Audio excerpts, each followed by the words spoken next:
Silchar news 24 এ আপনাদেরকে স্বাগতম জানাই। আজ হলো 9 জুলাই বুধবার। আজকের কয়েকটি বিশেষ গুরুত্বপূর্ণ খবর নিয়ে আসলাম। এর প্রথম খবরটি হলো এনআরসি নিয়ে রাজ্যের মুখ্যমন্ত্রী ডক্টর হিমন্ত বিশ্ব শর্মার বড় ঘোষণা। এনআরসির চূড়ান্ত তালিকায় নাম থাকলেও আসাম ছাড়তে হবে। এনআরসি একজন ব্যক্তির মূল এবং প্রকৃত পরিচয় হতে পারে না। এনআরসিতে নাম থাকা না থাকা বাংলাদেশি ছাড়তে হবে আসাম। এনআরসিতে নাম থাকলেও নিজেকে ভারতীয় বলে পরিচয় দিতে পারিবেন না। রাজ্য সরকার থেকে এনআরসি নিয়ে বৃহৎ সিদ্ধান্ত গ্রহণ করা হয়েছে। রাজ্যে সংখ্যালঘু সংগঠনের আন্দোলনের মধ্যে এনআরসি নিয়ে মুখ্যমন্ত্রী ডক্টর হিমন্ত বিশ্ব শর্মার বৃহৎ ঘোষণা। এনআরসিতে নাম থাকা বা না থাকা বাংলাদেশি ছাড়তে হবে আসাম বলে ঘোষণা মুখ্যমন্ত্রী ডক্টর হিমন্ত বিশ্ব শর্মার।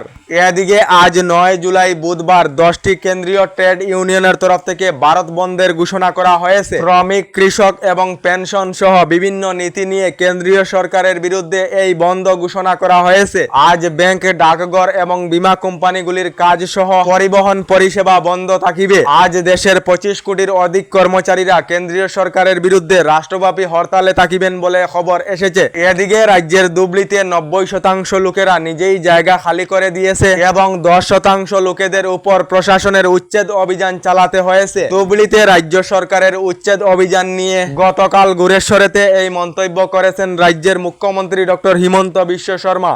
এদিকে শ্রীভূমি অর্থাৎ করিমগঞ্জ জেলার স্টেশন রোডে ম্যাজিস্ট্রেটের উপস্থিতিতে চালানো হয়েছে উচ্ছেদ অভিযান। শ্রীভূমি শহরের ফুটপাত দখলমুক্ত করতে প্রশাসনের তরফ থেকে এই উচ্ছেদ অভিযান চালানো হয়েছে বলে খবর এসেছে।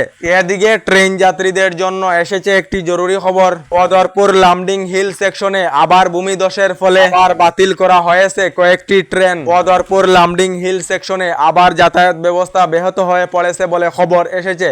এদিকে আবহাওয়া বিজ্ঞান কেন্দ্রের তরফ থেকে সতর্কবাণী জারি করা হয়েছে। আগামী 12 জুলাই পর্যন্ত বরাক উপত্যকার 3টি জেলা সহ রাজ্যের বিভিন্ন জেলায় ভারী বৃষ্টি ও ধারাসার বৃষ্টিপাতের সম্ভাবনা রয়েছে। আপনাদের এলাকাতে বৃষ্টি হচ্ছে নাকি কমেন্টে নিশ্চয়ই জানাবেন। এদিকে গরিব দুঃখী মানুষদেরকে ঘর বানিয়ে দেওয়ার কথা বলা সরকার আজ গরিব দুঃখী মানুষদের ঘর বুলডোজার দিয়ে ভাঙছে বলে মন্তব্য করেছেন প্রদেশ কংগ্রেসের সভাপতি সাংসদ গৌরব গগৈ।